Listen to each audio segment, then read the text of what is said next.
Coronavirus, I want to address the violence, looting and rioting taking place in the Democrat-controlled cities of New York, Portland, Chicago, and Seattle.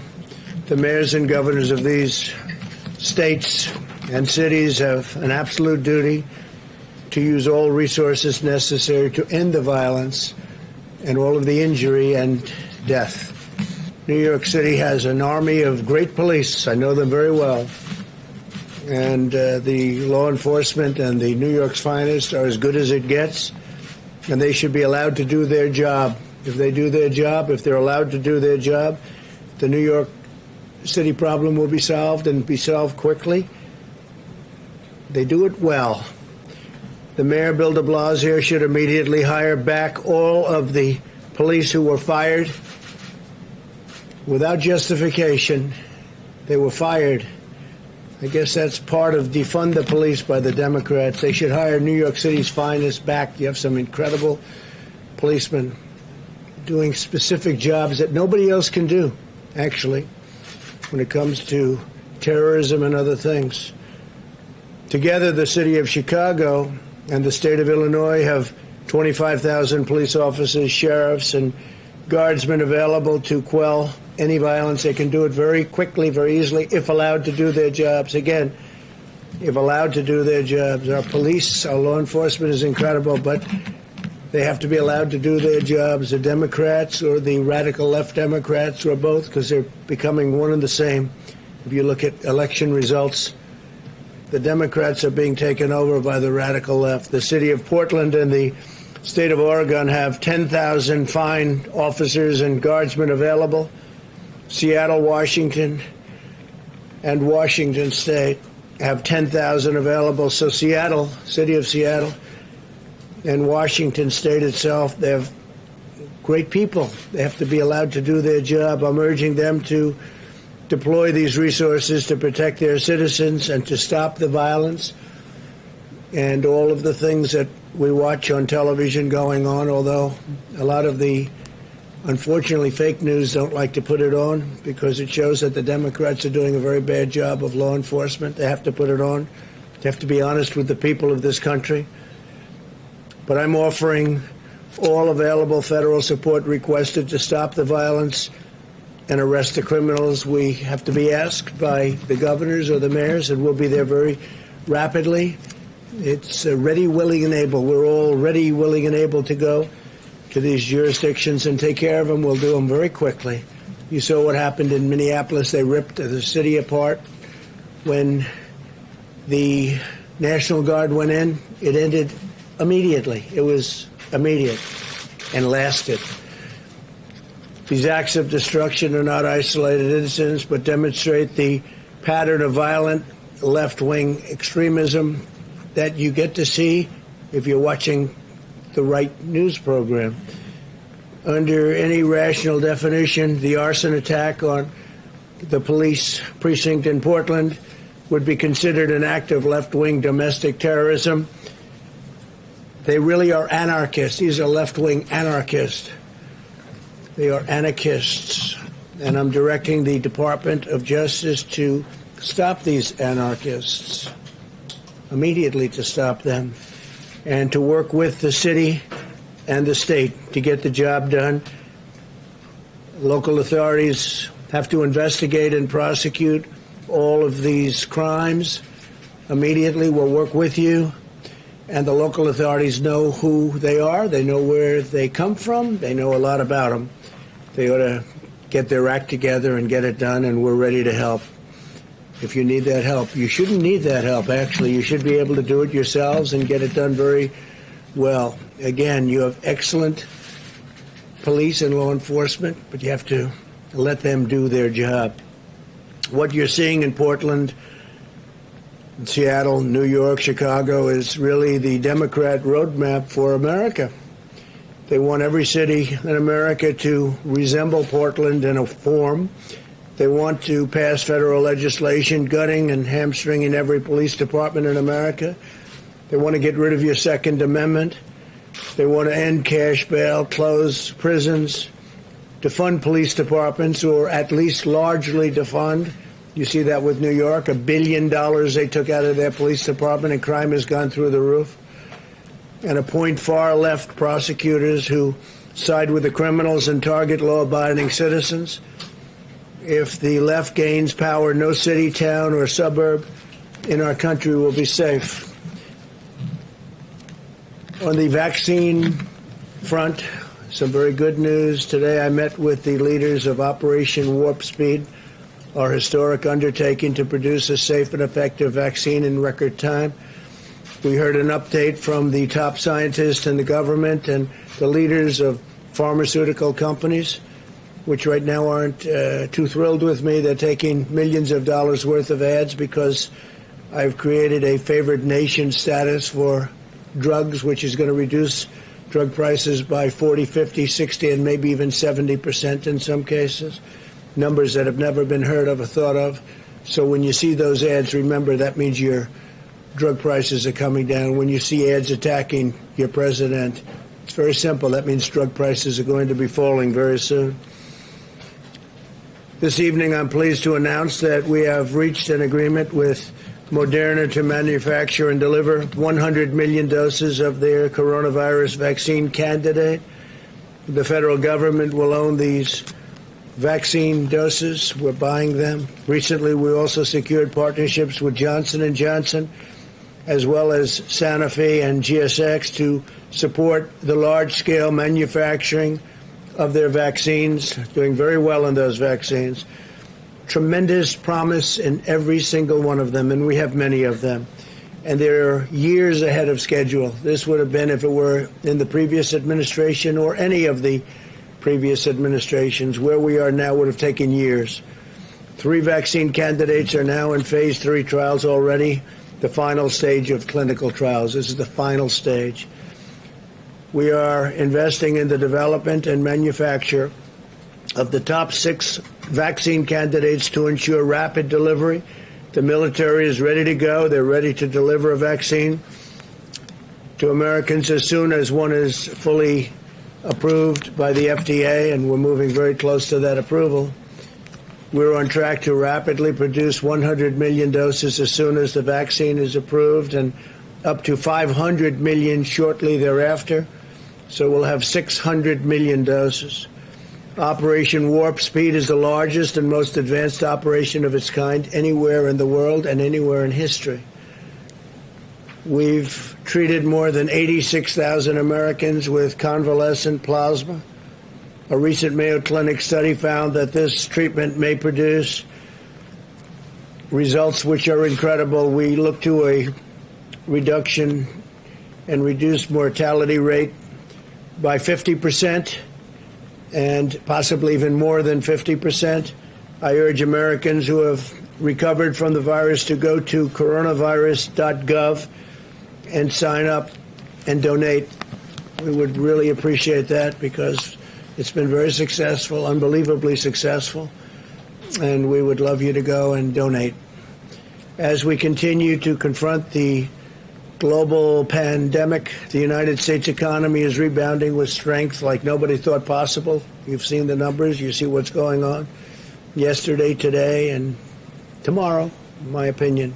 We're very poised for a great third quarter and very poised for some great stock market numbers and 401k numbers and everything else. Today, the Dow Jones passed 28,000 points for the first time, more than a 50% surge since just March. So we've increased by 50% more than since just March. It has gained approximately 9,500 points that same period, March, and has recovered nearly all of its value since the virus struck our nation. Think of that.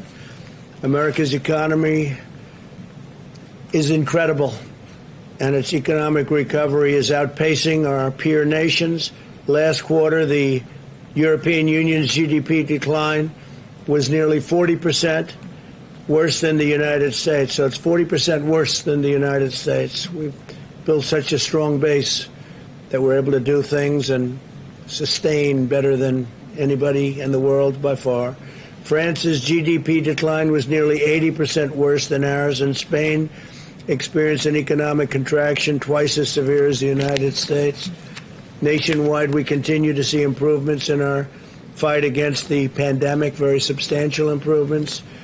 Since last week, 87% of the counties in the United States report declining cases. Think of that. 87% of the counties in the United States, they reported declining cases. Mortality has declined by 7%, and hospitalizations are declining rapidly. States that were primary hotspots, such as Florida, Texas, and Arizona, have reduced cases by nearly 25%.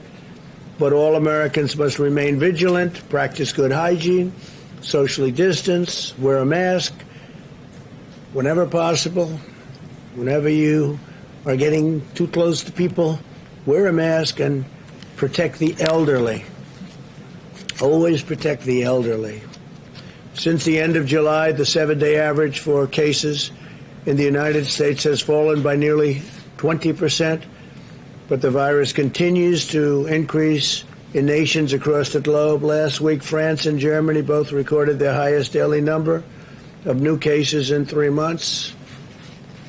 Not that I want to bring that up, but might as well explain it to the media. The 7-day case average for Germany has increased by 62% since last week, unfortunately, and that is truly unfortunate. It's increased 82% in France, 113% in Spain, and 30% in the United Kingdom. Those are big increases. Cases are also rapidly increasing in the Netherlands, Sweden, Belgium, Switzerland, Slovakia, Estonia, and other European countries. And in our country, they're going down. We will be seeing that even more rapidly as time goes by, short time. Even though America has the largest at-risk population, including 1.5 million residents of nursing homes, about 5 times that of other European countries, Europe has experienced a nearly 40% higher excess mortality rate than the United States. We also have fewer deaths per capita, excluding the disastrous deaths from the New York tri-state area, which had a very, very hard time, and did better than our peer nations of Western Europe, thanks to our excellent and highly advanced medical care and skill, something that the news doesn't tell you. They don't tell you that. They don't like to tell you that. The United States has now conducted more than 66 million tests, far more than any other nation in the world. India, which has a population of 1.5 billion people, has done 24 million. So we're at 66 million. And think of it, India's at 24 million, and India is second. The entire region of Latin America, comprising 33 countries, has conducted 25 million tests, yet Latin America has more confirmed cases by far than the United States. As we safely restore our great economy and reopen our schools, and hopefully we can watch colleges play football. We want to get football in colleges. These are young, strong people. They won't have a big problem with the China virus. So we want to see college football start, and hopefully a lot of great people are going to be out there. They're going to be out there playing football, and they'll be able to fight it off, and hopefully it won't bother them one bit. Most of them will never get it, statistically. But we know we'll see more cases at some point, and we will eventually develop sufficient immunity in addition to everything else that we're doing. So college football, get out there and play football. People want to see it. And stand for your American flag, stand for your national anthem, because people are not happy when that doesn't happen. You look at the NBA and what's happening with the NBA and their poor ratings. I don't know. Can't imagine why, but they didn't stand. They didn't show respect to our flag. They didn't show respect to our national anthem. And maybe that's having an impact, but just not good. The NFL had its problems 2 years ago when that happened. They went way down in their ratings and their fans, and they struggled back, and now all of a sudden they're putting themselves in the same position. So stand for your flag and stand for the national anthem, and I think you're going to do fantastically well, because a lot of people aren't going to watch if you don't. I'm one of them. That's why our strategy and attention are focused on preventing the cases that are most likely to require discussing the opening of schools, hospitalization, or produce any death. We have to maintain vigilance over our elderly population. We've learned that, I think, more than any single event, Scott.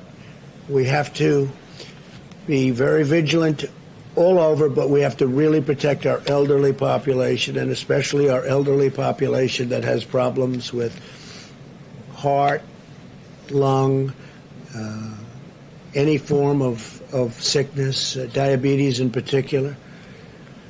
And we are at the same time in very good shape with respect to hospital room and hospital overcrowding. We're in great shape. On the nursing home front, protecting our nursing home residents is a critical focus of our strategy. HHS recently announced that they will use the Provider Relief Fund to deliver an additional $5 billion to further protect nursing homes and long-term care facilities as they continue to combat the China virus. We have delivered over 1,800 rapid point-of-care testing devices to nursing homes, and we are in the process of delivering these devices to all 15,000 Medicare and Medicaid certified nursing homes by the end of September. So they're going to have very, very rapid tests. They won't have to wait around 2 or 3 days or 4 days, and that number has come down very substantially compared to what it was when you send it to the labs. You get very accurate tests, but it takes a period of time to send it, to check it, and then to send it back.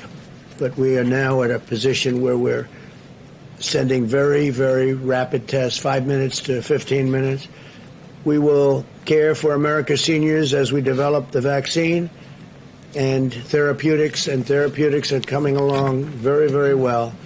We think we have some great answers on therapeutics, and you'll be hearing about them in the very near future. I'm very much into the world of therapeutics, where you go into the hospital and you give a shot, or you do what you have to do with it, perhaps transfusion. It's combinations of what you can do, and people get better. I like that very much. I like that very, very much. And that could even proceed in its successful in getting it. That will, I think, probably even precede vaccines. But therapeutically, we're doing very, very well. A lot of people are going to be very happy when they see some of the numbers that I'm seeing and some of the results. So tremendous things are happening on the vaccine front and the therapeutic front. And our country should be very proud of itself. We're going to get it delivered very rapidly as soon as it comes out. Okay, questions, please? Thank you, Mr. President. 20 million people are due to be evicted from their homes next month. And do you fear that this could be your Herbert Hoover move moment if you do not reach a deal with Congress to set up a new CARES Act? We are not allowing that to happen. We're stopping evictions. We are stopping evictions. We're not going to let that happen. And also, we're not going to evict people. We're not going to let people. The Democrats, maybe they don't care, but I care. And we signed an executive executive order. You know that, right? And we are not letting people be evicted. Thank you, President Trump. If I could have two questions, I'd like to ask you one about Senator Harris's record, and then a different one about FISA abuse. Sure.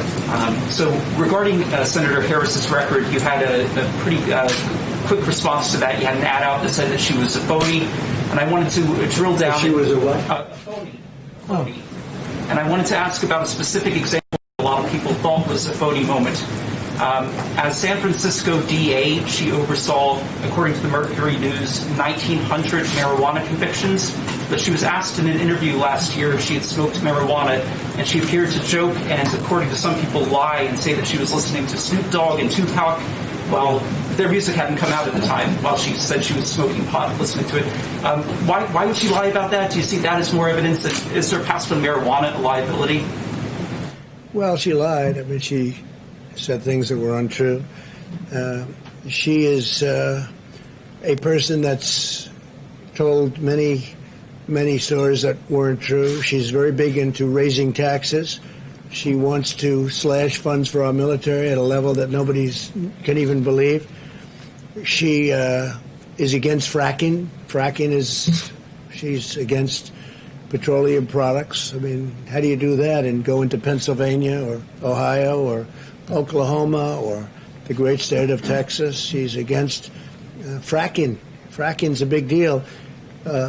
She's in favor of socialized medicine, where you're going to lose your doctors, you're going to lose your plans. She wants to take your health care plans away from 180 million Americans. 180 million Americans that are very happy with their health insurance, and she wants to take that away. So she was my number one pick. I mean, she was, as they would say, because hopefully you'll start college football, she was my number one draft pick. And we'll see how she works out. She did very, very poorly in the primaries, as you know. She was expected to do well, and she ended up at right around 2% and spent a lot of money. She had a lot of things happening, and so I was a little surprised that he picked her. I've been watching her for a long time, and I was a little surprised. She was extraordinarily nasty to Kavanaugh, Judge Kavanaugh then, now Justice Kavanaugh. She was nasty to a level that was just a horrible thing, the way she treated now Justice Kavanaugh. And I won't forget that soon. So she did very poorly in the primaries, and now she's chosen. So let's see how that all works Or out. does the marijuana legalization vote for you rather than her because she convicted so many people in the past? I can't tell you what she's voting for. I don't think she knows what. I think Joe knows even less than she does. But I was a little surprised at the pick. A lot of people were saying that might be the pick. I was more surprised than anything else because she did so poorly. Many people did much better than her in the primaries. She did very poorly in the primaries. And that's like a poll. You know, that's like a poll. Can I also ask you about FISA abuse, President Trump? Yes, about FISA abuse. So now it's widely accepted among Republicans that there was FISA abuse. Tremendous FISA abuse, yeah. The Justice Department IG has found that with the Carter Page Warrant application. But we were actually warned in 2013 that the surveillance court was allegedly a rubber stamp. It was approving surveillance. And I was wondering, I don't think as president you've commented on Edward Snowden, but do you think he should be allowed to return without going to prison? So as far as FISA abuse is concerned, there was tremendous FISA abuse. It's amazing that it's taken this long, and everyone knows that it's been proven very substantially. Not only FISA abuse, changing documents and putting documents in front of the FISA court and courts that are disgraceful that they could have done it.